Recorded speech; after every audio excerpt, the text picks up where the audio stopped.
우리의 문제는 현장에 답이 있다. 우문현답 시간이 돌아왔습니다. 오늘 함께 하실 분 어떤 분이 나와주셨는지 박지원 아나운서가 소개를 해드리겠습니다. 네, 서강대학교 97학번이시고요. 5시 40분에 눈이 떠지시는 분입니다.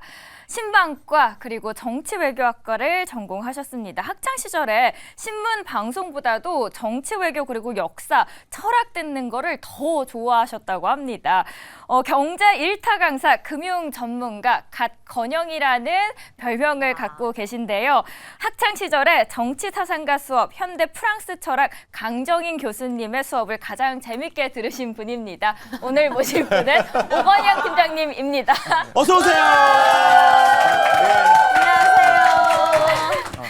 오늘 그리고- 소개가 왜 이렇게 화려하죠? 그러니까 물론 혜리 씨, 네. 오건영 팀장님이잖아요. 네. 방송에서는 인기 스타예요. 진짜 그럼요. 어머, 영광입니다. 네. 안녕하세요. 거시경제의 일타. 어머. 감사합니다. 아니 저는 앞에서 너무 화려하게 소개하고 뭐 5시 40분 이러길래 사주를 얘기하는 거죠. 언제 태어났는지 얘기하는 줄 아니 예. 너무 대단하신 분이 맞아요. 와서 어. 오셔서 제가 좀 다른 데선 소개하지 않을 TMI를 한번 열심히 찾아봤습니다. 너무 좋았습니다. 역시. 마음에 드셨습니까, 어떠셨어요? 팀장님? 저 얘기하시는 분이 별로 없었는데 네. 깜짝 놀랐어요. 뿌듯합니다. 네, 오늘도 오 팀장님 모셨으니까 저희가 또 좋은 정보를 얻어야 되겠죠? 네. 자, 그럼 바로 들어가도록 하겠습니다. 오늘 또 어떤 주제로 어떤 얘기를 할지 주제 공개를 하도록 하겠습니다. 주제 공개해 주시죠. 따란. 매파로 돌변한 연준, 금리 인하 얼마나 더 밀어줄까? 예. 사실 요번에 이제 그 CPI 발표하고 PPI 발표가 됐는데 상반되게 나왔어요. 예. 그래서 시장이 흔들렸다 다시 반등하는 모습도 있었지만 시장에서 이제 우려스러운 게 계속 이런 식으로 나가면은 금리 인하가 점점 뒤로 미뤄지네. 그럼 좀 어떻게 해야 되지? 투자자들이 막 이렇게 생각을 하고 있어요. 네네. 예, 좀 이 지표가 이제 3.5로 나왔는데 네. 이게 지금 시장에 얘기해 주는 게 어떤 현상이 좀 일어나고 어떤 걸 뜻하는지 좀 얘기를 좀 해주시죠. 네, 일단 그 숫자가 3.5다. 이제 이것보다 더 중요한 네, 거는요. 네. 이제 이번에 이제 3월달 CPI가 되게 중요했던 게 네. 그 1, 2월달 CPI가 좀 높게 나왔어요. 근데 일반적으로 물가가 높으면 보통 금리를 올려서 대응을 해줘야 되거든요. 이 물가가 잘 안 잡히니까. 근데 이제 그 연준에서는 중앙은행에서는 뭐라고 얘기했냐면 이거 물가 높으니까 이거 금리 인하를 못 하는 거 아니냐. 그랬더니 하는 얘기가 1, 2월 달이 워낙에 계절성이 있다. 특히 올해 눈이 많이 와가지고 이게 일시적으로 올라가는 것일 수 있다. 그러니까 일종의 페이크란 얘기죠. 그래서 2달치 보면서 판단하는 건 아닌 것 같아요. 이제 이런 얘기를 한 거죠. 그러니까 시장에서는 이번에 1, 2월 달 물가가 높아가지고 금리 인하 못하는 거 아니야? 이렇게 생각했는데 그런 우려를 갖다가 딱 괜찮아요. 2달치 보고 결정하는 거 아니에요. 이렇게 이제 불식시켰죠. 근데 3월 달도 세게 나온 거예요. 그러니까 이제 숫자 자체가 중요하다기보다는 이건 뭐지? 이제 이런 생각을 한 거죠. 그러면 그럼 앞에 했던 얘기보다 벌써 3개월 이렇게 돼버리면 이거 금리 인하가 물 건너가는 거 아니야? 되게 어려워지는 거 아니야? 앞에 이제 타이틀에 얘기하셨던 것처럼 그런 우려를 갖다 가져옵니다. 사실 우리 많은 투자자들이 이제 걱정하는 건 사실 우리가 미국 물가를 걱정하는 게 아니잖아요. 미국 사람들 힘들겠다 이게 아니라 금리 인하를 물가가 높으면 금리 인하를 못 하게 되고 그럼 이 시중에 돈이 풀려 나오는 게 어려워지다 보면은 우리 투자가 어려워질까 봐 걱정이 많이 되는 거지 않습니까? 그래서 이제 물가에 되게 고민을 많이 했던 건데 이 물가가 약간 좀 쇼크 수준으로 나오니까 다들 좀 긴장하고 있다. 이렇게 해석하시면 될 것 같습니다. 그렇군요. 쇼크라고 예. 표현을 해주셨습니다. 그래서 그런지 시장에서도 이제 그러면은 고금리 상황이 좀 오래 갈 것 같다라고 이야기들이 나오고 있고 원래 예상보다도 이제는 7월 그리고 9월 이제 미국 대선 이후에 금리 인하하는 거 아니야라는 이야기들이 나오고 있는데 네. 정말 그 이후에 될까요? 이제 참고로 이 비슷한 때가 제 기억나는 게 2016년이 그랬어요. 네. 2016년에는 금리를 인상할 때였거든요. 네. 근데 원래 이 미국이라는 나라에서 금리를 인상할 때는요. 처음엔 뜸을 그렇게 많이 들여요. 근데 한 번 인상하면 불도저처럼 밀어붙입니다. 그러니까 이제 옛날에 보면 이제 상사분들 중에서도 모실 때 저분은 한 번 하면 제대로 하는 사람이에요. 이런 느낌을 주는 거죠. 근데 이제 원래는 2014년부터 금리 인상을 한다고 계속 예고했다가 15년에 거의 못했어요. 그러다 15년 말에 한 번 하거든요. 근데 15년 말에 하면서 그 16년에 금리를 얼마나 올릴지를 예고를 해요. 예고를 하는데 16년에 4번 올린다고 한 겁니다. 시장이 깜짝 놀랐죠. 옛날처럼 불도저처럼 밀고 가는구나. 그럼 4번을 하면 보통 3, 6, 9, 12에 해요. 그래서 이제 15년 말 16년 초에 3, 6, 9, 12에 금리 올라가겠네 하면서 다들 이제 긴장한 거죠. 그러면서 이제 1, 2월 달에 그걸 딱 반영하면서 중국 시장이 무너지기 시작을 합니다. 중국이 막 힘들어해요. 그러니까 이제 참 독특했던 게 3월 달에 금리 인상을 못 하더라고요. 그걸 보면서 다들 놀랐어요. 아니 중국을 보면서 금리 인상을 못 하네? 옛날에 그분이 아닌가? 이제 가끔씩 그럴 때 있잖아요. 20년 전에 그렇게 셌던 분을 새로 만났는데 20년 만에 긴장했는데 옛날에 그분이 아닌 거죠. 눈빛이 약간 약해지신 거예요. 어? 이제 이런 느낌인 거죠. 근데 3월 달에 금리 인상을 안 하니까 6월에 하겠네 그랬는데 이제 아직도 기억나는 게 그해 16년도 6월 24일이 브렉시트 투표가 있었던 날이에요. 근데 이제 브렉시트 있으니까 이번에도 넘어가자. 이제 이런 분위기였죠. 그럼 16년도 9월로 가잖아요. 근데 그해 9월에 뭐가 있었냐면 16년도 9월 달에는 트럼프하고 힐러리가 붙었었던 대선이 있었습니다. 생각나네요. 그때 되게 긴장감이 높았어요. 그래서 9월 달에도 금리 인상을 못 해요. 그러다가 12월 달에 한 번 합니다. 제 생각에 12월 달에 한 건 자존심이었던 것 같아요. 4번 했는데 한 번도 못 하니까. 그래서 이제 그해 이제 결국엔 금리 인상을 하는 거를 4번 한다고 했다 이제 한 번으로 이제 못 해버리는 문제가 생겼거든요. 근데 그건 이제 올해로 가져와 보는 거죠. 올해 초에 시작했던 건 뭐냐면 올해 7번 내린다. 1월 초에 맞아요. 그렇게 얘기했거든요. 예. 근데 그때는 뭐 2-3번 내린다고 하면 아유 말도 안 되는 소리 이랬는데 7번 거의 확정인 것처럼 얘기를 했다가 지금 그 숫자가 5번, 4번, 3번 이렇게 줄다가 지금은 2번으로 또 이렇게 줄어들어 있거든요. 그건 뭐냐면은 시장에서 생각하는 것보다 이 물가가 생각보다 단단한 겁니다. 이제 내려올 때 됐는데 이게 잘 안 잡히는 거죠. 참고로 이제 아까 전에 고물가가 오랫동안 가는 거 아니냐 이런 말씀해 주셨는데 이거 되게 비슷한 것 같아요. 그러니까 이제 애가 이제 공부를 하는데 네. 이제 3월 달에 수능 모의고사를 보니까 30점이 나와요. 100점 만점에 90점이 넘어야 좋은 학교를 간다고 가정해 보죠. 얘가 30점이 나와요. 아, 포기할까 했는데 열심히 하는 거예요. 7월에 보니까 70점이 나온 겁니다. 한 달에 10점씩 올린 거죠. 너무 잘하는데? 이제 이런 생각을 한 거죠. 근데 이제 7월 모의고사 보고 70이 딱 나오니까 애가 얘기하는 거죠. 게임이 끝났습니다. 무슨 소리지? 한 달에 10점씩 올리니까 그럼 7월에 70이면 8월에 80이잖아요. 그렇죠. 9월에 90이고 10월에 100일 거지 않습니까? 끝났다 이런 얘기 하는 거죠.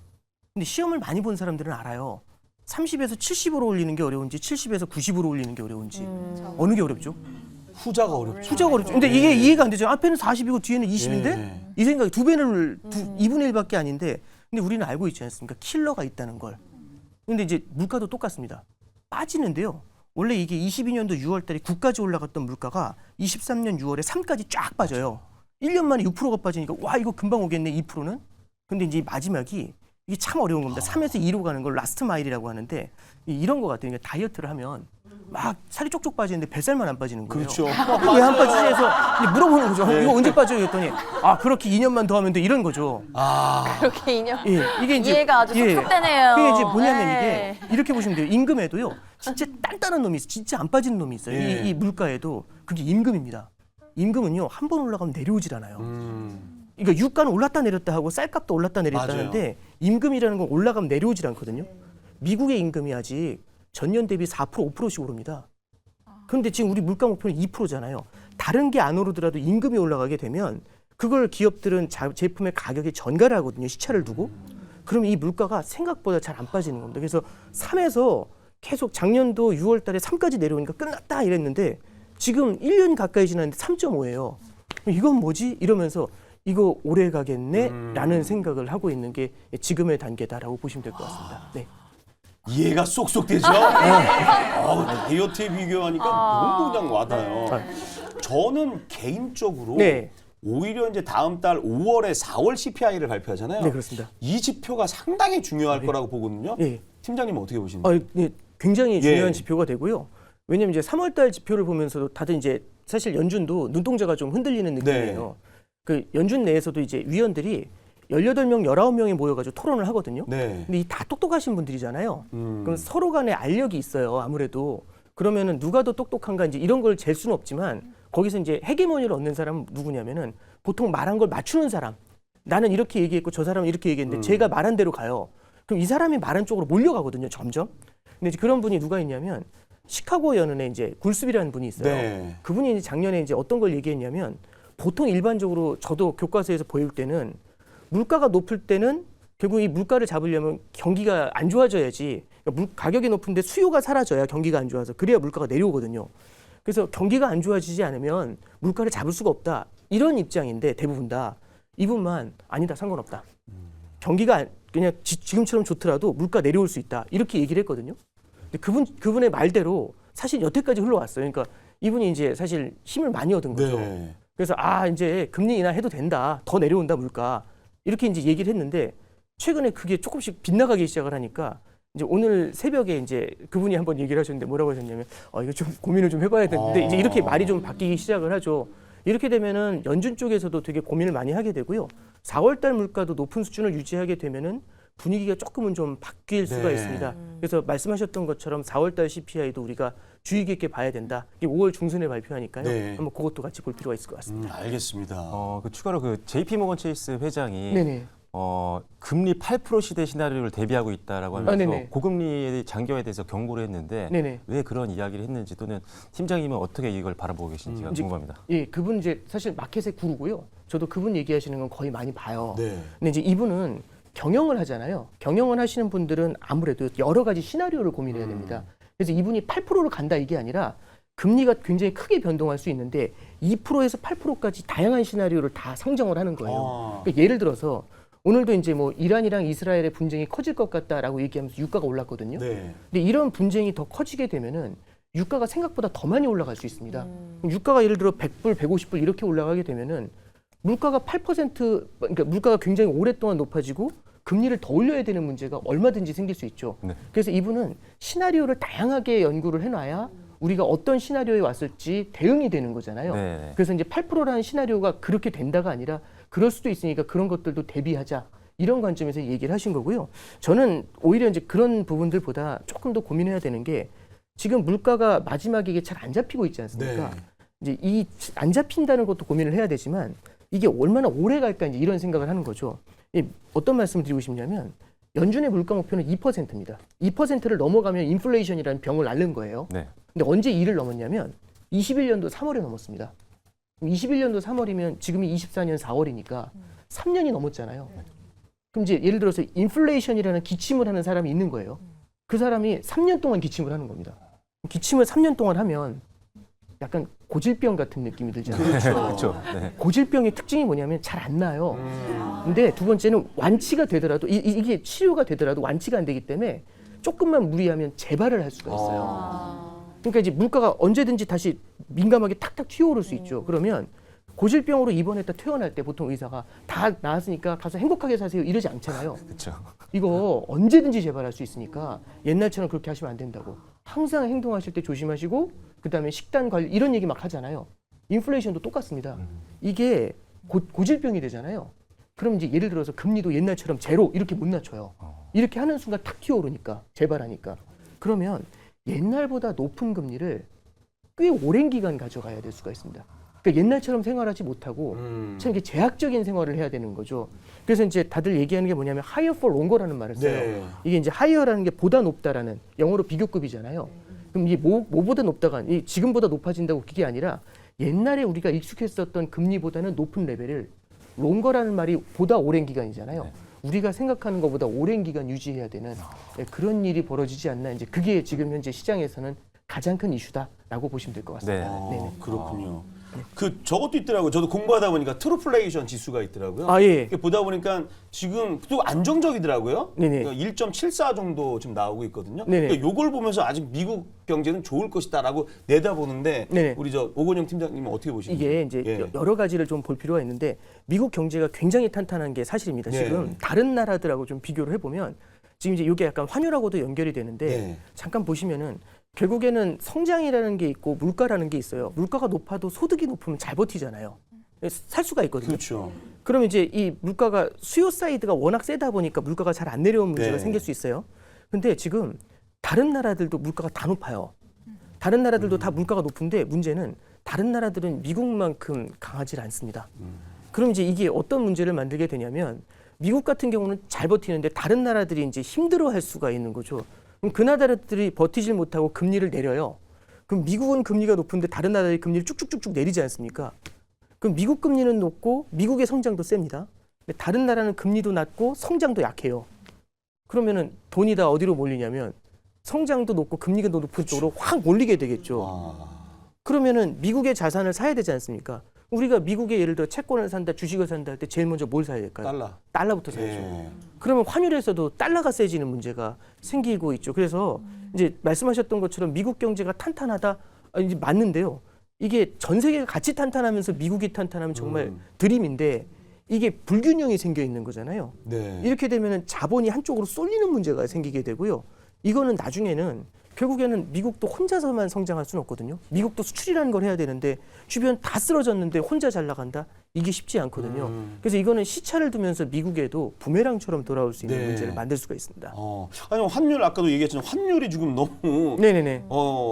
완전 강달러예요. 네네. 환율이 계속 지금 이 추세로 계속 갈까요? 어떨 것 같으세요? 이제 일단 되게 환율이 이제 왜 이렇게 올라요? 이제 이 질문하고 예. 똑같은데 간단하게만 말씀을 드리면 원래 미국에서 금리 내린다고 했는데 안 내려서 올라요. 이제 이렇게 얘기하는 게 그냥 정석입니다. 제일 간단하죠. 맞는 말이고 네. 원래는 금리 내릴 줄 알고 그럴 줄 알고 다 좋아했는데 환율이 내려와서 기다렸는데 아니네 하면 올라오게 되잖아요. 네. 이제 보통 이제 이렇게 얘기를 하는데 두 번째는 좀 이런 부분도 있는 것 같아요. 잠깐 보시면 방금 전에 말씀드린 거랑 맥락이 좀 일치하는데 이게 금리가 오르면 그 나라가 힘들어지나요? 그러지 않아요. 언제 괜찮냐면 금리가 올라도 성장이 그만큼 세면 상관이 없어요. 그렇죠. 그러니까 예를 들어서 제가 집 앞에 동네에 있는 아파트를 사는데 이제 이 아파트가 20% 오를 거라고 확신을 해요. 근데 대출 금리가 1% 올랐답니다. 그러면 안 사나요? 사죠. 20% 오르는데 그렇죠, 사죠. 1% 올라도 아무 상관없잖아요. 네. 그러니까 성장이 더 세면 상관없어요. 그러면 전 세계의 성장하고 전 세계 금리를 놓고 보는 거죠. 전 세계 성장은 다 다르죠. 미국 성장이 있고 미국 아닌 나라의 성장이 있고. 근데 금리는요. 참 이게 이상한 게 우리나라 사람들이 지금 미국 금리 다 보잖아요. 네. 그럼 반대로 미국 사람들 우리나라 금리 볼까요? 안 볼 것 같지 않으세요? 예. 그래서 우리나라 애널들이 힘든 거예요. 다 우리나라 것도 보고 쟤네 것도 봐야 되는데 쟤네는 자기들 것만 보면 되니까. 예. 그러니까 억울하죠. 근데 이게 이제 뭐 이제 이렇게 말씀드리죠. 그러면 미국 금리가 높으면 다른 이제 금리라는 건 미국 금리를 전 세계가 다 똑같이 때려 맞아요. 그럼 성장이 다 다른 상태에서 미국 금리를 맞으면 미국이야 성장이 세니까 높은 금리를 버티는데 다른 나라는 못 버티지 않습니까? 그러면 다른 나라들은요 보다 힘들어져요. 그러면은 그 나라들의 힘이 약해지는데 미국은 힘이 세지 않습니까? 그럼 투자자들 입장에서는 어디다 돈을 넣어야 될까요? 미국으로 가죠. 그렇죠. 그러니까 이제 지금도 이 플레이가 최근에 이제 환율이 올라오는 게 어떻게 보면은 이 미국발 금리가 오랜 기간 유지가 된다라는 게 다른 나라의 성장을 잠식한다 내지는 좀 먹는다라는 표현도 쓰죠. 그런 표현들 때문에 점점 더 달러 쪽으로 자금이 쏠리는 현상들 이런 것들은 좀 당분간은 나타나게 되지 않을까 그렇게 보고 있습니다. 네. 환율 이야기해 주시면서 우리나라 애널리스트들은 우리나라뿐만 아니라 미국도 봐야 된다라고 이야기를 해주셨는데 네네. 사실 옆 동네 일본도 봐야 됩니다. 맞아요. 네네. 엔화 환율이 계속 올라가고 있고 쉽사리 내려오고 있지 않은 상황인데 엔화의 동향은 어떻게 보시나요? 이제 일본이 되게 어려운 게 있어요. 일본은 엔화 강세가 됐을 때 좋았던 적이 별로 없습니다. 실제 이제 엔 강세가 나타나면 일본이 수출이 되게 어려운 상태에서 내수도 그다지 좋지 못하니까 굉장히 고전을 많이 하거든요. 그럼 이제 일본 입장에서는 엔 강세는 만들고 싶지 않아요. 그래서 엔 강세라는 얘기는 환율이 내려가는 걸 얘기하거든요. 엔화 환율이 내려가는 건 원하지 않습니다. 근데 너무 많이 오르다 보니까 엔화가 너무 약세다 보니까 수출은 잘 되는데 수입 물가가 올라가요. 수입 물가가 올라가면 내수가 힘들어집니다. 근데 이제 우리가 예를 들어서 투표를 하게 되면 이 수출이라는 건 대기업한테 유리하지만 결국에는 이 물가가 올라가면은 내수에서는 소비가 되게 힘들어지잖아요. 네. 내수 사람들의 표가 더 많죠. 대기업의 표보다는. 그러니까 이제 일본의 기시다 정권 입장에서도 내수 소비에도 신경을 써야 되니까 엔화 약세가 더 세지는 것도 원하지 않아요. 그러니까 이제 이런 거죠. 오르는 게 좋아요, 내리는 게 좋아요, 환율이. 그게 아니라 안정된 게 좋아요. 이렇게 얘기하는 겁니다. 그럼 이제 말은 쉬운데 이렇게 잠깐 생각해 보죠. 비닐봉지가 이제 어렸을 때 보면 비닐봉지 띄우는 게임 많이 하잖아요. 네네. 이 비닐봉지가 떠 있는데 이 올리는 게 어려울까요? 내리는 게 어려울까요? 여기 딱 버티게 만드는 게 어려울까요? 이게 이거 버티게 만들려면 버티는 이렇게 계속 때려야 되잖아요. 근데 이 플레이를 하고 있는 겁니다. 이게 굉장히 고전을 많이 하는 거죠. 근데 이게 그러면 딱 이 라인에서 버티게 하려면 이걸 때리다 보면 계속 벗어나게 되잖아요. 예. 그러니까 이제 일본에서도 그게 너무 많은 개입을 해야 되는 문제가 생기니까 다들 헷갈려하는 거죠. 이거 뭐지? 이제 이런 느낌을 되게 많이 받는 그런 형국이다라고 생각하시면 될 것 같습니다. 네. 설명이 진짜 그죠? 네. 쑥쑥오죠. 정말 역대급으로 정말 귀에 쏙쏙 박히는 예. 그런 아, 설명인 것 같아요. 근데 제가 또 궁금한 거는 또 금 얘기를 좀 아, 예, 하고 금 싶어요. 네, 안전자산이라고도 할 수 있는데 원래 근데 달러와 금은 좀 반대로 움직인다고 아, 예, 제가 예, 알고 그렇죠. 있었는데 예. 지금 달러와 금이 동시에 강세를 보이는 맞아요. 이유가 있는 건가요? 아, 예, 이제 달러가 강하면서 약한 거죠. 그럼 이게 무슨 소리야? 이렇게 그렇죠. 생각이 되시는데 예를 들어서 보면은 이제 이런 게 있어요. 이 달러가 지금 21년도에 멕시코 통화가 있거든요. 멕시코 네네. 페소화라는 통화가 있는데 멕시코 페소화가 그때 당시 제 기억에 1달러에 20페소 정도 했어요. 그럼 20개의 페소가 있어야지 1달러를 살 수 있거든요. 네. 근데 지금 보면은 16페소 정도 해요. 오. 그럼 16개의 페소만 있어도 1달러를 사니까 페소가 달러보다 강세예요. 그러니까 21년도 대비해서 페소가 엄청 세진 거거든요. 달러보다.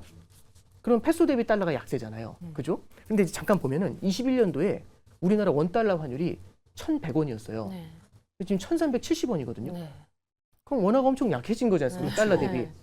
그러면 달러는 페소 대비로는 약하지만 원화 대비로는 강하죠. 네. 그러니까 이제 우리가 이 환율이라는 게 왜 복잡하냐면 네. 비교급이에요. 무언가 상대가 있어야 되는 겁니다. 그럼 달러가 강한데 약하잖아요. 달러는 원화 대비는 강한데 페소 대비 약한 겁니다. 네. 그러니까 강하면서 약한 게 동시에 되는 거예요. 네. 왜냐면 대상이 달라지니까. 그 얘기는 어떻게 가져오면 되냐면 금으로 가져오면 우리는 달러가 강해요 약해요를 금 대비로 보지 않거든요. 달러가 뭐 대비 강하냐면 원화 대비 강하죠. 네. 달러가 원화 대비 강한데 네. 금 대비로는 약한 거죠 달러가. 네, 지금 상황이 그런 겁니다. 이게 왜 그러냐면 고금리가 오래 유지가 되면은 미국 경제의 성장도 둔화가 돼요. 그러면 이걸 갖다 보전해주기 위해서 금리도 낮추고 돈도 풀어줘야 되잖아요 미래에는. 그럼 달러가 계속 늘어나게 됩니다. 그럼 종이 달러는 늘어나지만 실제 실물화폐인 금은 가만히 있잖아요. 그렇죠. 금은 가만히 있는데 달러가 늘어나면서 금 가격이 오히려 반대로 뛰는 겁니다. 그런데 달러가 이제 많이 찍혀 나오긴 하지만 고금리가 유지되면은 미국의 성장도 유지가 되지만 훼손이 되지만 그보다는 우리나라라든지 미국 이외 국가들의 성장이 더 둔화가 될 수 있죠. 그러면 미국 달러가 다른 나라 통화보다는 세지만 이 달러가 금보다는 약한 구조가 되죠. 그럼 여기 있는 달러를 싹 빼면 원화 대비 금을 보면은 원화 대비 금은요 엄청 올라갔어요 금 가격이. 그래서 이제 우리가 금 가격이 어마어마하게 올랐다는데 이제 그런 얘기를 하는 겁니다. 그래서 이게 그냥 이상한 일이 일어나는 게 아니라 환율이라는 게 무언가의 비교급이 있다는 네. 걸 그걸 보면서 접근하시는 게 좀 필요하지 않나 싶습니다. 네. 일단 지금 고물가에 대한 우려감이 계속 있는 상태고 네네. 한국은행 같은 경우도 지금 기준금리를 계속 동결하고 있는 네네. 상황이잖아요. 네네. 그러다 보니까 서민들의 좀 부담은 좀 있는 상태고 그래서 이런 부분에 대해서 내수 경제는 앞으로 좀 어떻게 보시는지. 네. 이게 이제 참 저도 말씀드릴 때마다 마음이 좀 이게 무거운데 올해 우리나라 그 성장률이 한 2.1, 2.2 정도를 예상을 하고 있어요. 근데 이제 GDP 성장률이 얼마다라는 건 감이 안 오실 테니까 그냥 성적으로만 그냥 100점 만점 네. 성적으로 따지면 그냥 평타 치는 정도인데 한 73, 74점 나오는 거예요. 그러면 너무 못했잖아 이러진 않거든요. 작년이 참고로 1.4였어요. 올해가 2.1을 예상을 하는데 작년은 엄청 못한 거죠. 57, 58 나온 거예요. 네네. 그럼 이거 왜 이렇게 못했어? 이게 되는데 올해 그럼 73, 74 나온다고 하면 못한 게 아니지 않습니까? 네. 괜찮네? 근데 그게 아니라 잠깐 보는 거죠. 이게 과목이 있어요. 과목이 뭐가 있냐면 영어하고 수학이 있는 거죠. 보니까 영어가 100점이에요. 와 영어 잘했네 이게 아니라 영어가 100인데 70점이면 평균이 그럼 수학은 망가진 거잖아요. 뭐지? 이 생각이 드는 거죠. 그러니까 이게 무슨 말씀이냐면 그 과목에 두 개가 있다고 말씀드렸는데 수출하고 내수가 있어요. 올해 지금 반도체 수출이 굉장히 좋습니다. 네. 물론 다른 쪽이 조금씩 둔화되긴 하지만 반도체 수출이 예상을 넘고 있거든요. 그게 성장률을 끌어올려요. 하드캐리 하는 거죠. 네. 그럼 그 다 반대편에서 우리는 뭘 봤냐면 그럼 내수는 어떻게 된 거지? 수출이 저렇게 잘하는데 내수가 작년 수준이에요. 근데 이제 무슨 말씀드리고 싶냐면 우리는 이 중에 수출하시는 분은 없지 않습니까? 그렇죠. 개인적으로 수출하시는 분은 없잖아요. 다 우리는 내수 아닌가요? 우리는 수출에 반도체가 팔려나가는 게 느껴지시는지 아니면 내수의 어려운 성장이 느껴지시는지 그러면 성장률은 평타를 치지만 체감 성장률은 생각보다 낮거든요. 그러니까 그런 거 있잖아요. 물가는 안정됐다는데 체감 물가는 사과값은 되게 높게 느껴지잖아요. 네. 그런 게 이제 성장률에서도 우리가 좀 느끼는 부분이고요. 그래서 올해 마찬가지로 전망에서도 전망치 자체가 업그레이드 된 건 맞는데 물론 수출이라도 잘 되는 게 좋습니다. 근데 이게 내수 쪽을 바로 직접적으로 영향을 주는 게 아니다 보니까 우리가 느끼기에는 참 어려운 부분들이 좀 있는 것 같습니다. 네. 네. 역시 일타 강사. 그죠? 귀에 쑥 진짜 들어와. 일타강사. 예. 2배 주셔야 될 것 같아요. 제 담당이 안 됐습니다. 예. 올해 정말 많은 이슈들이 있는데 네. 올해 이런 거는 꼭 주목을 해봐야 된다. 마지막으로 가시기 전에 해주실 네. 말씀 있으실까요? 저는 앞에 사실 제가 드릴 말씀을 앞에서 너무 중요한 말씀을 해주셔가지고요. 요즘 이제 비투가 늘어나잖아요. 네.